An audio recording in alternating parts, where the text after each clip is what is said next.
from you. Have you ever kept one from them? AI tells a story about how mother and daughter come together to keep a secret.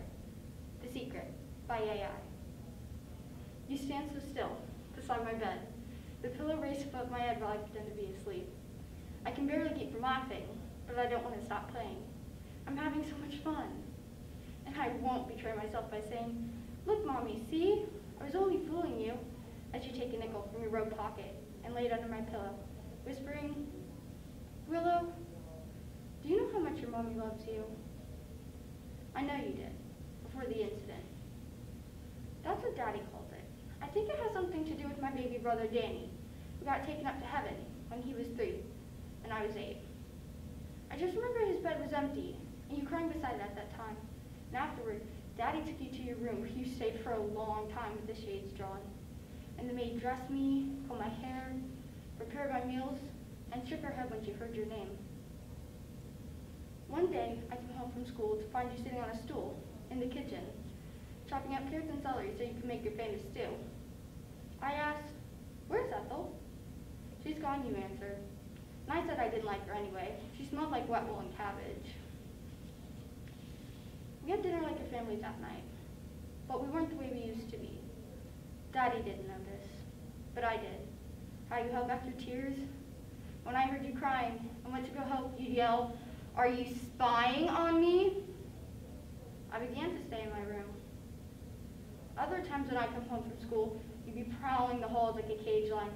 Back and forth you'd stalk, all the while talking about Danny as if he were still here and not in a grave, where I knew he was because I saw him in his little casket as they lowered it in the ground and heard your screams and my bad dreams that night. Grandmother said I should have stayed home.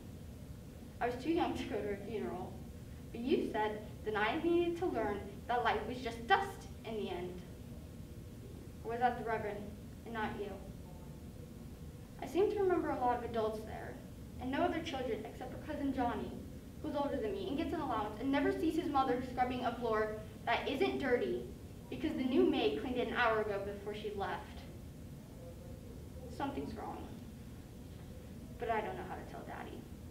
So I tell my dollies and teddy bear, and they tell me I should do something, and I tell them I will, when I'm ready. Now they're mad at me. They won't talk to me. They think I don't value their advice. They say I'd rather ask my computer, which is only a machine.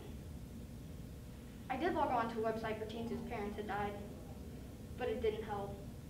I tried to log on to one for dead brothers and sisters, but I only got locked out by this thing Daddy put on for my protection. Now I sit staring at the wall while Mommy calls out Danny's name as if he can answer. Maybe she's playing a game, like the one she plays with me, the one where I pretend not to see. Maybe Danny's only playing dead too, and there's no gash in his head where he was struck hard with the glass cage that shattered, leaving splatters on the wall, carpet, and a trail of red down the hall that I followed to find Mommy, lying on her back, glass embedded in her hands. When Daddy came home, he locked me in my room. And when I came out, everything was different and smelled of disinfectant. And Mommy wasn't anywhere, and Danny simply wasn't there. No clothes, no toys, no awful smell of boy remained. Ethel said our apartment was like a tomb, and turned on the TV, opened the curtains, and told me I could be as loud as I wanted. But when Mommy came home, I had to keep quiet. I couldn't even chew my cornflakes too loudly, so I'd hold them in my mouth and let the milk soften them, and then I'd swallow. Sometimes I'd gag. Mommy would send me to my room until I learned not to disobey. Today, she made me pray for forgiveness. But I didn't do anything wrong, did I? I asked, and threw my glass of orange juice. It smashed against the refrigerator. One piece got stuck in my hand when I tried to remove it from my hair. After, I started to cry. Mommy did too. She said, "It's not you, not you." And everything was fine until Daddy had to come in and drag her away from my bed.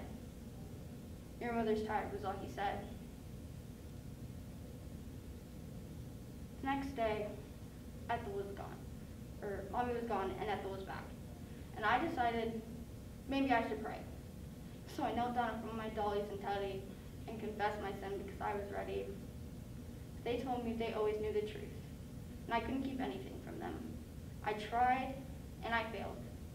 And Mommy knows too, but she'll never tell.